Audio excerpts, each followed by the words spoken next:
ahaan waxa ku balansannahay shirkankii caalamka waaye shir Soomaalida u gaar ah oo ayadana investmentigeeda Soomaalida in ayadu investmentiga ay ka noqoto hormuud inaan muxuu ahay mardhow asna la qaban doono hadii alla yira wasaaradana aan ka codsanayaa madaxdeedana inay shirkaas ugu dhaqsi badan noo qaban qaabiyaan bal Soomaaliya hadaan inaan gudaha hoos u warsano walaalaha caalamka iyo mid waa u mahad celinayna bismillah alhamdulillah wassalatu wassalamu ala rasulillah assalamu alaykum wa rahmatullahi wa barakatuh.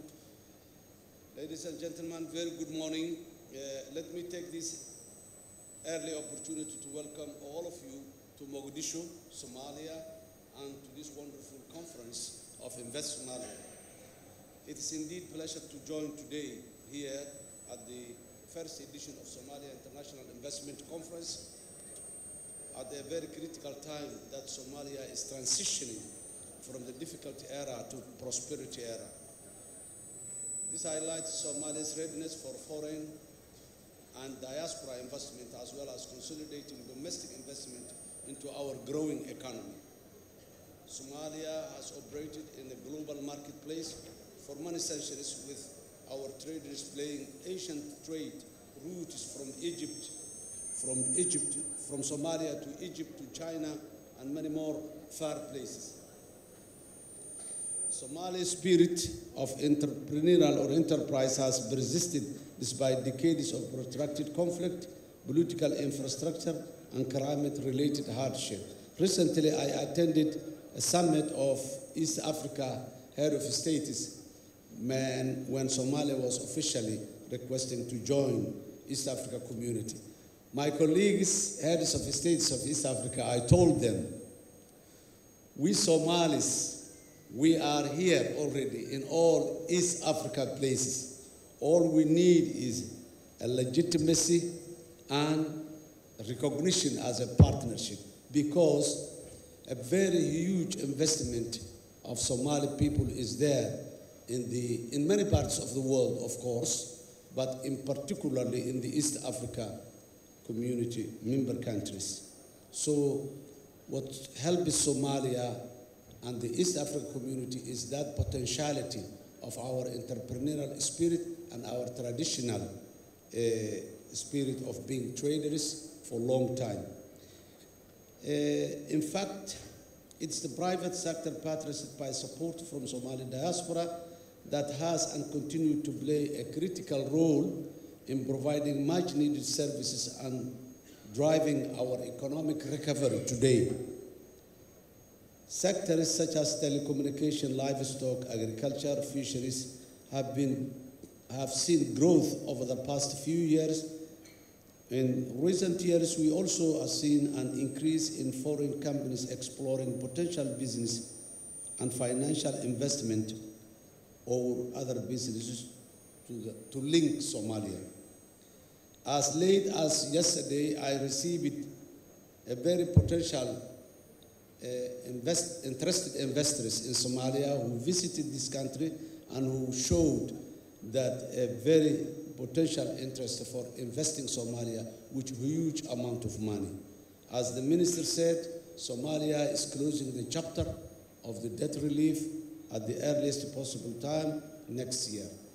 Here I would like to thank all the international institutions and our foreign and international friends, those countries who helped Somalia to reach this level where we are today. There are countries in the world who are in the debt relief process for more than 20 years. It was a good opportunity for us, and with the help of the international community. Here, I would like also to emphasize, the world has been supporting Somalia in the last 3 decades in terms of humanitarian. Here today, in front of you, I'm appealing the world at large. Help Somalia in investment so that Somalia will be free from the scourge of poverty, which cascades a lot of other problems. Among them is the extremism in this place. Having a good economy, reducing the poverty level is the ultimate goal of the Somali people and Somali government in the path of reaching a prosperous country. We, the government of Somalia, both local and national, we are very much involved, engaged in building the foundations, political settlement, democratization, completing the constitution, and promoting the investment and economic recovery, and above all, encompasses stability of Somalia. Stability of Somalia now is defined as a security.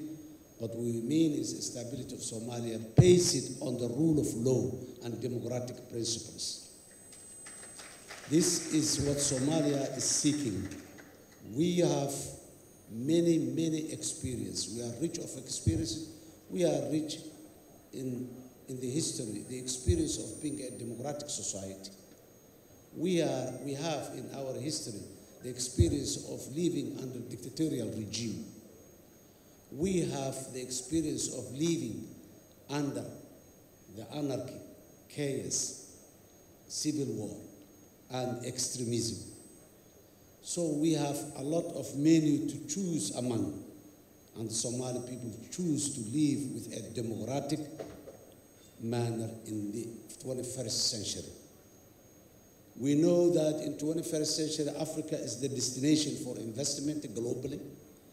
And within Africa, Somalia, due to its strategic position, its entrepreneurial spirit, and its rich resource country, we are a priority among the African countries. The major sectors that the Somali government is now focusing is, besides in general, the economic recovery, it's the financial sector's development, so that all investment has a guarantee. As the minister said, we are very much grateful for the World Bank and the international partners supporting the World Bank to provide a guarantee to Somalia. But what we want besides that is Somalia itself to provide a guarantee for the investment, a guarantee based on the rule of law and constitutionality. We have the highest now unemployment level. It's among our youth in particular. And we have the largest population, the largest section of our population is the youth. Despite the challenges, there remain tangible opportunities to invest in key sectors and areas of relative stability. Diaspora and local investment in telecom, social services, and hospitality industry have paid dividends in the recent year. And we are very much focusing to improve and increase opportunities in those areas and many more. My administration is focused on enhancing key economic infrastructure, trade policy, and quality controls to maximize regional economic and global cooperation. We have a lot to expect soon, and the market of exportation of Somali products will increase.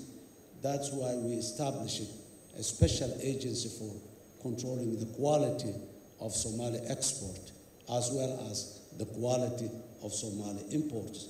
The time has finished where Somalia was a dumping place for expired products and low-grade products from our parts. Today, we have a state institution that controls the products that goes out Somalia and that comes in Somalia.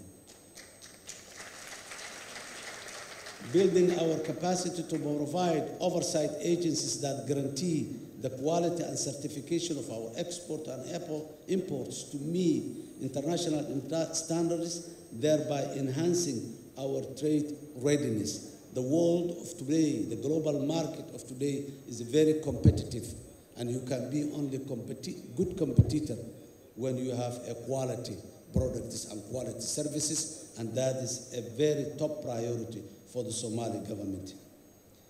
Seeking to maximize Somalia's access to regional and global markets through accession to the WTO, COMESA, and the African Continental Free Trade, and most recently, the East Africa Community is a priority for the coming years Somalia to enjoy. Many of these organizations we have been members and part of it, but we never benefited their opportunities. Somalis are ready, and those who are investing in Somalia has also that potentiality to use those regional and global mechanisms.